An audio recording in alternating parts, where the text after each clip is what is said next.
What's up guys, it's Will back again, and today's review is the horror film It Follows. This film was first requested to me by Mr. John Hunt on my The Conjuring 2 review video. I've been trying to get to all these requests as soon as possible, so keep your requests coming and I'll review the most liked and my favorites and give your channel a shout out in that video. But with that said, let's get into my review of It Follows.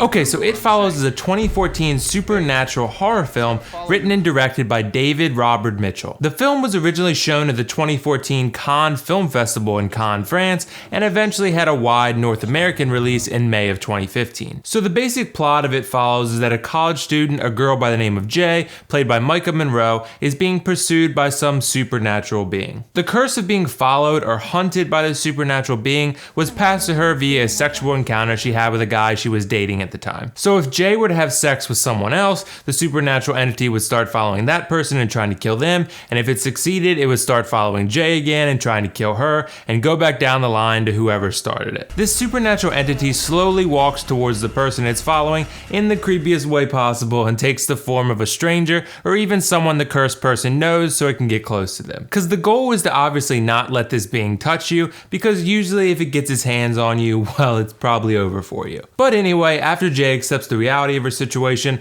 the rest of the movie is spent trying to fight off this supernatural entity with the help of her friends in an attempt to free herself of this curse. And I totally get that the plot for this movie sounds really lame, because I was explaining it to a friend the other night and they were just like, that sounds kind of weak. And maybe I just wasn't explaining it well, because this movie is a great movie and it's probably my favorite horror movie I've ever seen. Like I said in several videos before, I'm not a big horror film guy. I watch them every now and then, but they're never gonna be my first choice for a movie. But It Follows is just a really good movie because it doesn't really feel like your typical horror movie. There's definitely some disturbing imagery that will add to that typical horror feel, but this movie is so good because it builds the tension very well and gives you the glimpses of this supernatural being while never truly giving you the answers as to why it exists, what its motivations are, why no one can see it except the cursed ones, etc. And normally I might have a problem with this because us viewers usually want a gradual revealing of details to our antagonist's motivations, but I really was totally fine with the fact that you don't get that here because it allows you to feel the helplessness that the characters feel. It allows you to put yourself in their shoes and think to yourself, like, where would I even start? How would I live my life if I had my mortality just following me around at every turn,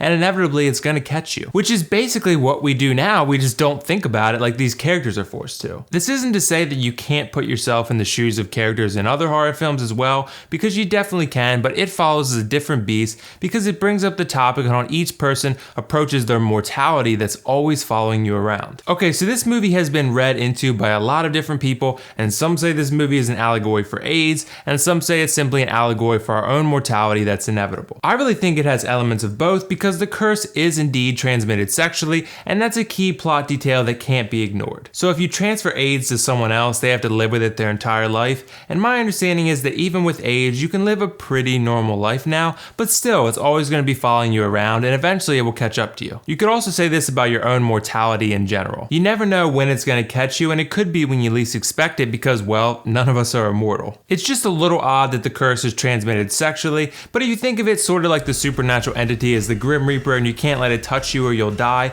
then you could easily argue the film is just one big allegory for death, and that we all need to accept the certainty of our own mortality and it following us around. Also consider that death slowly captures us usually. As is the supernatural entity in this film, it doesn't sprint towards you, it slowly walks towards you until it catches you and consumes you. Wow, I'm getting sort of grim here, but hey, this movie is thought-provoking, so whatever. Okay, so as for the horror in the film as a whole, like I said, there are definitely some scary-ass scenes, but not in the way you might be used to from modern horror films. There's really not jump scares or anything like that, there's just some disturbing imagery and a lingering feeling of uneasiness present throughout the whole movie. It's more so like a thriller in that way because the tension level is so high throughout because you don't know when the being will show up, what form it's taken, and so on. So as the movie progresses and you connect and empathize with Jay more, you just feel nervous for her well-being, both mentally and physically. So don't come into this expecting like crazy gore and typical horror stuff because this film doesn't have too much of that. The acting in this film is also really good though, but I will say this, there's only really one character that you're probably going to care about,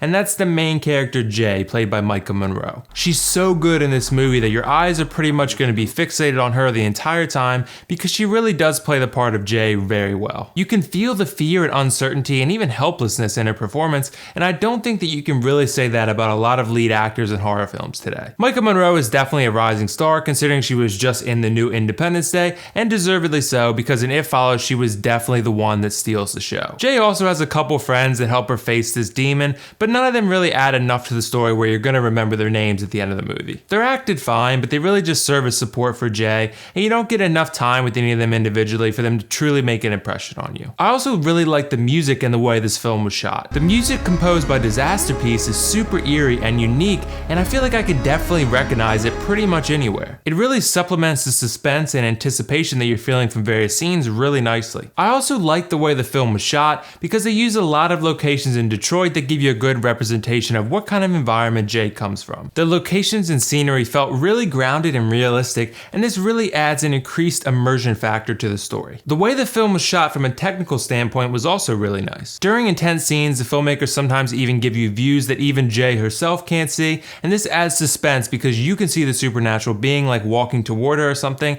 and she doesn't even see it yet. So you're just like, oh shit, Jay is about to get killed, and you try to call out to her, but then you realize that it's just a movie and she's not real, and you're sitting alone on your couch in your robe eating popcorn. But that's the immersion factor, and the way this film is shot adds to that and ultimately provides a really tension-filled experience. Okay, so overall, I really enjoyed this movie, and it's probably my favorite horror film ever. I think the story is very unique and allows for a lot of exploration into complex real-world issues. The tension and thriller aspects are off the charts good, the acting is done at a very high level, and the music and technical aspects of the film are both very well done. I really don't have anything bad to say about this film at all. Some people think the third act goes a little too cliche and separate in feel from the first two acts, but I personally don't feel that way. I'm gonna give this movie a 10 out of 10 and say that if you like horror films or even thriller films, that you should definitely give this one a watch. So did you guys see It Follows yet? What did you think of it? Let me know your thoughts in the comments below. And if not, let me know whether this is your kind of movie or not. And as always, if you like this video, don't forget to click that like button and subscribe to my channel for future content like this. Thanks again to John Hunt for the request, whose channel link you can find in the description below. Don't forget to keep sending me those review requests. I'm doing my best to get to all of them ASAP. That's all for now though. This is WillFoxification signing off. See you in the next review.